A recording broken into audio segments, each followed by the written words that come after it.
ඔයා කොරියාවට යන්න හීනමවන කෙනෙක්ද? එහෙනම් මේ දේවල් දැක්කම ඔයා ඇත්තටම කොරියාව ගැන පුදුම හිතේ. පළවෙනි එක තමයි කොරියාවේ රෑබෝ වෙන්න තමයි නගරේ ජීවත් වෙන්න පටන් ගන්න. ඔයාට පාන්දර 2ට වුණත් ඔයාගේ දොරකඩටම උණු කෑම එකක් වගේම ඕනෑම දෙයක් ඩෙලිවරි කරගන්න පුළුවන්. දෙවෙනි එක කොරියාවේ Wi-Fi ඕනෑම පොදු ස්ථානයක ඔයා යන හැම පාරකම වගේ අතිශයින් වේගවත්වම නොමිලේ ලැබෙනවා. ලෝකයේ වේගවත්ම අන්තර්ජාල පහසුකම් තියෙන රටවල් වලින් එකක් තමයි මේ කොරියාව කියන්නේ. තුන්වෙනි කරුණ තමයි වඩාත් පුදුමම හිතෙන දේ.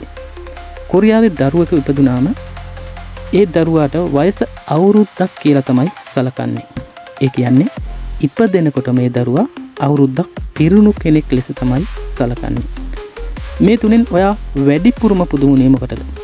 පහලින් කමෙන්ට් එකක් දාගෙන යන්න. තවත් මෙවැනි රසවත් දේවල් දැනගන්න පේජ් එක ලයික් කරන්න, ෆලෝ කරන්න, ෂෙයා කරන්න අමතක කරන්න එපා.